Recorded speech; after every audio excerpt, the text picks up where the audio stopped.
Rev up your engines!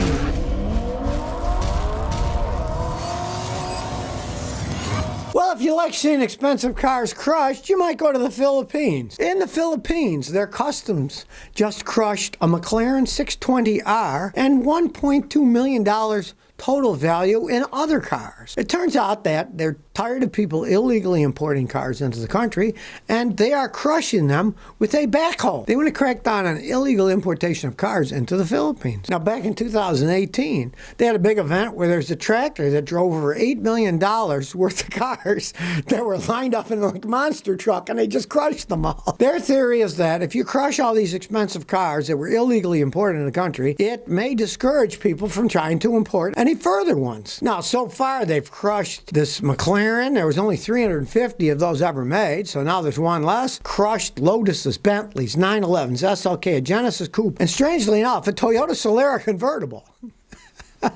So if you're thinking about illegally importing cars into the Philippines, maybe you should think twice, unless you want to watch it being crushed if they catch you. Fun entertainment, too. You know, they should make more videos of it. Maybe cash in on that, too. A lot of people would love to see something like that. Or sell tickets to it. Say, next week, we're crushing all these cars. Come buy tickets. Hey, let's, get a little P.T. Barnum-ish out here. Make it so people will buy tickets and have drinks and cheer on as you crush the car. Maybe let people drive the bulldozers and crush them themselves. Pay like here in Nashville at the Smashville, the hockey games. Get a whack for so much money to smash one of those things. It could be an entertainment for everyone.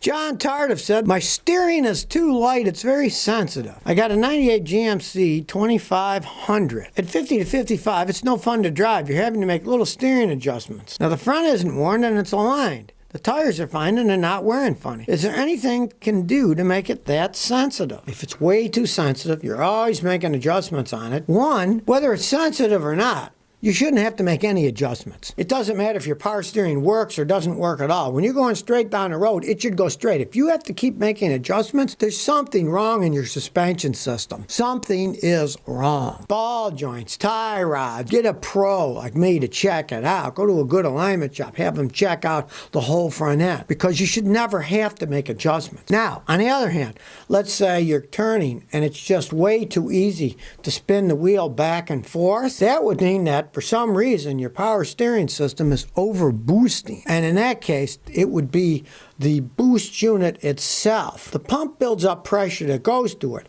but that has to have a certain amount of resistance to turning left and right. And if it's too easy, it would mean that your power steering box is starting to wear out because the pressure is making it push too easily. And what would do that would be the box itself is too much worn inside, doesn't give enough resistance, too easy to steer. But on the other hand, it's still, you don't have to adjust, no matter what the power steering's doing. If you're going straight, you shouldn't need to adjust. If you have to adjust, there's something wrong with your front end or your tires. There's got to be something wrong, because it wouldn't matter if you had power steering or no power steering. It would go straight unless there was a problem in the suspension that made you make adjustments while you're going 55 miles an hour down the road. Mr. Bob says, love the videos. I got a 2021 Kia Sorento. I do my own oil changes. I was wondering about Fumoto valves to replace the drain plug. What do you think? Well, if you trust a company that makes a good valve to drain the oil and stuff, I wouldn't waste my money myself, because oil drain plugs work fine as long as you don't cross them. You do your own oil changes. What the heck? Buy a bag of gaskets. Amazon. Probably get a bag for $5 or 10 or 20 of them or something, right?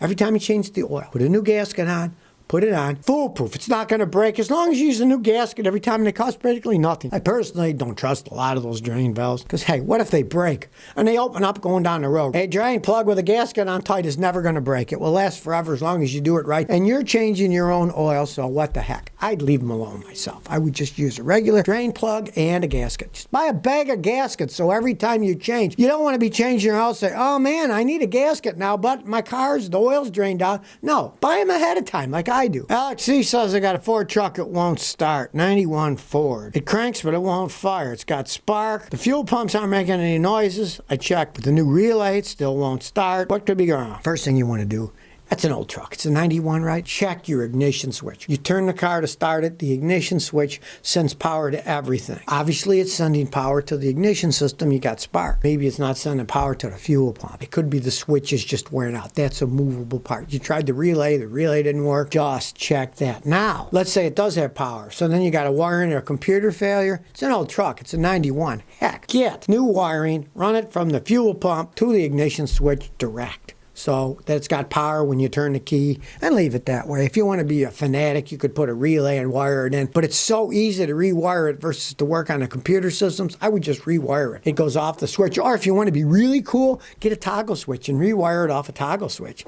So you can turn your fuel pump on and off when you want. An anti-theft thing, if you hit it somewhere so nobody else could steal your truck because it wouldn't get any fuel. So easy to rewire those old trucks. It's the advantage of old things. A lot easier to fix. Paradise 7 says, hey, I got an '08 Mountaineer. Gets water in several spark plug ports when it rains. We're blowing them out. Is there a permanent fix? Yeah, your coils are crap because the coils are plastic and rubber boots and they fit in. That means the boots aren't sealing. You need new coils and seals. Sometimes you can buy just the rubber boots and replace them. But the rubber boots should keep the water out. And if they're not keeping the water out, now, if you keep getting water in there, it shouldn't get in there in the first place. Check your seals on your hood. It's probably the seals are worn and cracked. It's what? A 13-year-old car. Look at all the rubber seals on it. So maybe some of them are cracked and the hood's open too much and the rain gets in. It shouldn't get in that far much anyway. And then hope you don't have some evil people around you that are sneaking in and pouring water in there. I've seen people do some weird things. They think it's funny making jokes on their friends. So make sure your hood's locked and shut. Nobody's getting in there and messing around with it. All right, here we go. Tesla has unveiled its new supercomputer. They claim it's the 5th most powerful in the world to train the self-driving artificial intelligence. Well, this kind of reminds me of a little science fiction. If you know Douglas Adams, Hitchhiker's Guide to the Galaxy, they had the supercomputer that worked for 7.5 million years to find the meaning of life, and it came up with the answer of 42, which actually has to do with the mathematical formulation that real scientists were working on, called the Diophantine equation, but that's between here and there. The thing about this is I think it's just as much fantasy as Douglas Adams having a computer spending 7.5 million years finding the meaning of life, only coming up with the answer 42. They can have all the supercomputers in the world, don't know how to take into effect human insanity, what people might do while they're on the road. Like I've said, and anybody that really knows machines and people, you can't have machines and people driving on the same road. You can have a machine in its own road, like a train, not a train track, and it's fine. They control themselves. They can talk to each other. Great. But as soon as you have a human being driving a car mixed with that, all bets are off and any crazy thing can happen. Trying to train these things to drive themselves with artificial intelligence, good luck on making it work when humans are in the mix. It just won't pan out, let me tell you. Just like his boring hole, what'd they spend, $32.5 million bucks or something, or $26 million, building a hole that goes 9/10 of a mile at a Las Vegas Convention Center? Like that makes sense to go, that short distance? It's nuts. It's nuts. People are just getting carried away with thinking that, the future's here, the Jetsons and flying cars are here. No, they aren't. No matter how large a computer he has trying to figure this stuff out. Here we go on mine. It's bigger than yours. Again, I talked about that Tesla Model S Plaid that sets all the records and it went 0 to 60 in less than 2 seconds. Well, there's a little asterisk on that. Realize that it did go 0 to 60 in 1.99 seconds. Here is the asterisk. It was done on a drag strip with a VHT prepped surface. It's sticky asphalt. You ever see they put sticky material on it? And it was at the Famoso Raceway near Bakersfield, California. You can't do it on a regular street because the tires will start spinning. They won't stick to a regular road. They have to be these sticky. If you ever been to a drag strip, I have friends who used to drag. You'd walk on it with your shoes. They go even your shoes would stick. The whole thing has to be prepped to get enough traction to get going that fast without slippage. You try it on a regular road, your wheels will just start spinning. It won't hold on fast enough. So, you think you're going to do it drag racing, people? No, you're not going to unless you're at a drag race. You're not going to do it on a regular street. Now, of course, Tesla responded and said, well, most customers are going to run this on a drag strip. Well, come on now.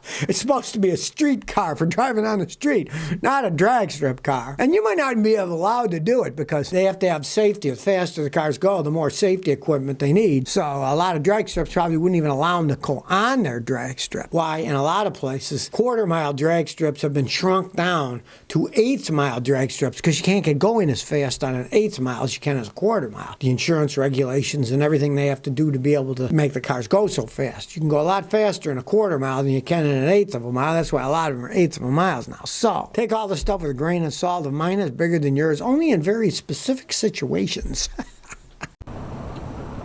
So if you never want to miss another one of my new car repair videos, remember to ring that bell.